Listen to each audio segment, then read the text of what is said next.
new here, please hit the subscribe button, hit the notification bell to be notified once I upload another video. So yes, let's get started. It's been a while I've uploaded here, and there's been news going on, and it's repeating itself, and they are twisting stories and all sorts of things. So yeah, this me giving my review on all the transfer news that have been coming up and down. So yeah, let's start with Mason Mount's deal. So about the Mason Mount deal, Manchester United made a third, and they said it's their final bid to Chelsea. That is 50 million pounds plus 5 million add-ons. And Chelsea rejected it again. And they've made a counter offer that is 58 million plus 7 million add-ons. And Manchester United said they are not ready to pay that money. And so the 55 is still on the table. If Chelsea are willing to take it, that's it. But they are not willing to pay much more than what they are offering. So Chelsea have asked to sit down face to face with Manchester United. I don't know whether that's going on or to go on, but they said they are still in the race. They are not back out yet. They've not backed out yet. What people are saying that they've backed out and they are now interested in Caicedo, it's not true.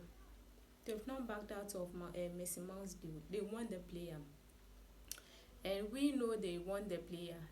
So I think it's a transfer strategy that they want to use on Chelsea, so that Chelsea will let them have Mount. But I hope they budge and agree to Chelsea's terms, because Mason Mount is worth that much. If we are being real, Mudryk came to Chelsea for what? £100 million. So yeah, he's worth that much. So I think we'll get a deal done as quickly as possible, because if this deal doesn't go through and next season starts, is Mason Mount going to turn up at pre-season? Oh yeah, I'm back. I guess the players will even be fuming at him, because he's made a mess of himself.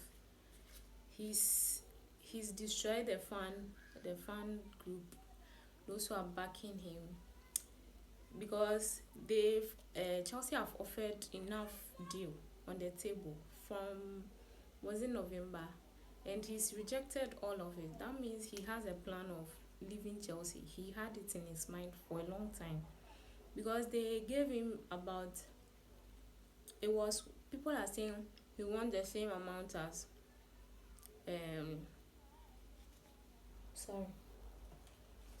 he won the same amount as Reece James, but that's not true.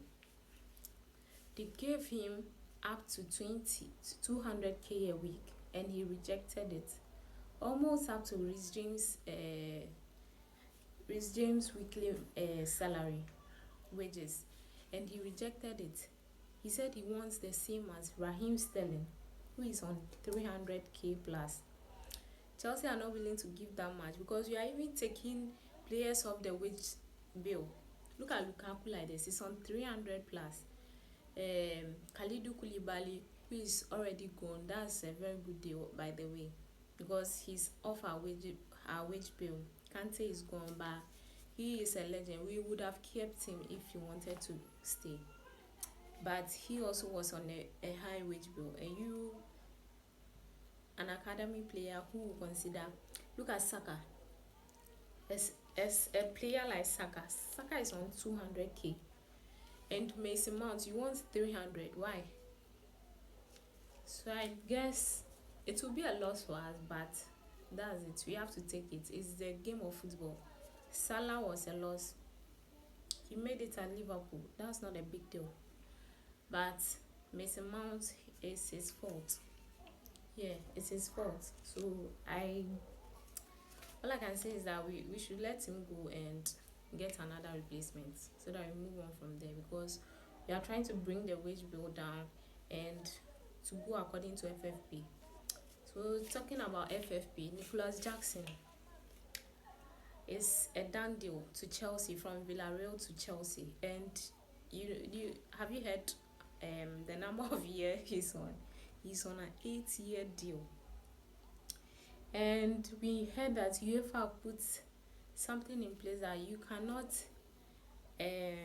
sign a player above 5 years, but that wasn't the case. It was about paying the the well, how do I say it? How to pay the fee of the player.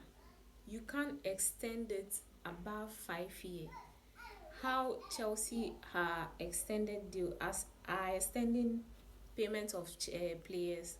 You can't extend it above 5 years. So you can give contracts above 8, maybe above 5, but about paying the players fees to the other club, you have to it doesn't have to exceed 5 years. So that is what is it. It's not about that. So Chelsea are in the right way. They are not going against any UEFA rule. So hey, this guy is on 8-year deal. Is he a prison sentence? I pray he turns out well, because he's a striker we've bought. And to other news, so we've heard that Chelsea are going in for first. They said Lautaro Martinez.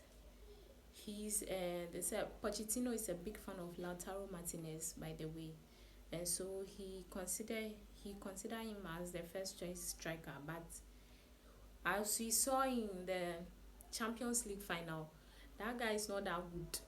I mean, I'm saying he's not that good because look at that ball he took. You know, he could have passed to Lukaku. If Lukaku can score, that's his problem. But he could have passed, and look at what he did. And that you didn't have a right angle to play the ball, but he played it. That's a loss. I'm not taking that guy at my club. So I don't think we should buy him, by the way. But Pochettino is a big fan, and he's not a number 9 actually. He's a second striker, just like Nkunku. So I don't know how they'll be playing if only he's able to come. I don't know how Pochettino will be playing him. I don't know whether he'll be playing him as a lone striker, or there'll be 2 at the top with Nkunku playing, 2 at the top. But how do I say it? I don't know whether he'll be coming, but I don't want him to come, by the way. So we've also heard that Osimhen, the Nigerian striker who plays for Napoli, we heard that Chelsea are interested. We already know Chelsea are interested in this guy, but he will cost a lot. The list will be 100, if I'm saying, because he's a very good striker, by the way. So if Chelsea are able to get him, that will be a very good thing, because him at the top with Nkunku behind him, Mudryk at the left, Noni Madueke at the right side, that will be a very good attacking side. Yeah, it will be a very good attacking side, by the way. But I need Mudryk to improve, with his finishing. He has the speed, he has the skills, but his finishing is bogus. If you can work on that, he'll be able to do it in the Premier League. So to other news, Loftus-Cheek to AC Milan is back on. We already knew that Loftus-Cheek was going to AC Milan at the end of the league. We already heard that he has agreed personal terms with AC Milan, but Paolo Maldini got sacked. And Paolo Maldini was the one who was interested in this guy, and he got sacked, so the deal was hanging. We didn't know whether he will be able to go back to AC Milan or not.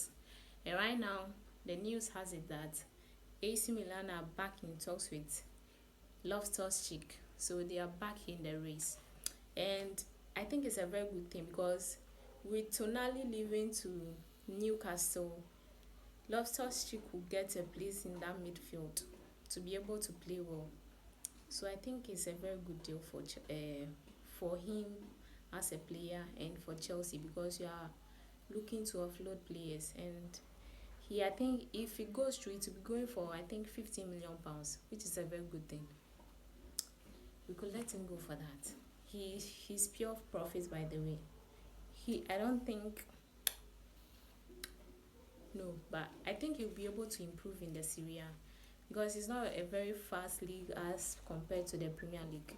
So I think he'll be able to improve, and I wish him all the best because I don't want him to show back at pre-season looking at fans and going, oh, I'm back here, I've not gone yet. No, that's not the case we want. We want him to find a new home, and I think AC Milan is a very good thing for him because he'll be united with Tomori. Fikayo Tomori, if you don't know him, he was a Chelsea graduate who went to AC Milan, and Giroud also was in Chelsea. So I think it will be a very good deal if it goes through. And also to Azpi, a Chelsea legend. We also heard that Azpi has agreed personal terms with Inter Milan.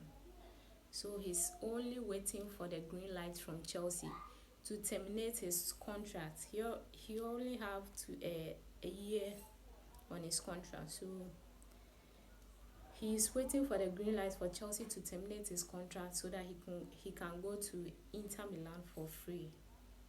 So I think Chelsea should give him the green light because he was meant to go last year. He was meant to go last year to Barcelona, but because it was a new regime, Chelsea has now been taken over by another people. So we needed a voice, a leader in that group to be able to keep them together, to know that he's still the same Chelsea. So he extended his contract for a 2-year deal again. So I think this is the time to move, and I hope Chelsea comes to an agreement because we heard that Azpilicueta in Chelsea, there's a huge respect. We respect this guy. He's been at the club for 11 years. He's won it all, and I think it's a very good thing if Chelsea agrees to terminate his contract, and so he can leave for free. All I can say is that big ups to this guy, and I wish him all the best in his new endeavor. And I think he will do well in the Serie A. Serie A, as I said before, with Loftus-Cheek going to AC Milan and Azpilicueta going to Inter Milan, I think it's a very good deal because the Serie A is not a very fast league as compared to the Premier League. So they'll be able to find their feet well and adapt quickly. So I wish them all the best in their new endeavors in case it goes through. I pray and I hope it goes through. So you can see that Inter Milan, they are looking for free transfer and all these things, which leads to tell you that Inter are broke. They can't afford Lukaku. And Lukaku is angry at us for us not letting him go there on loan. We want to take you off our wage bill. Please go and force them to buy you. Go and force them to buy you. So yeah, that's all I can say. So if Azpilicueta leaves, who do you think should be the Chelsea captain after Azpilicueta? Me, I think right now we should give it to Thiago Silva, and Reece James will be the vice captain. What do you think? Let me know in the comments, and I'll see you next time. Peace. The distance between me and success now is just time. Not a long time, 1 millisecond.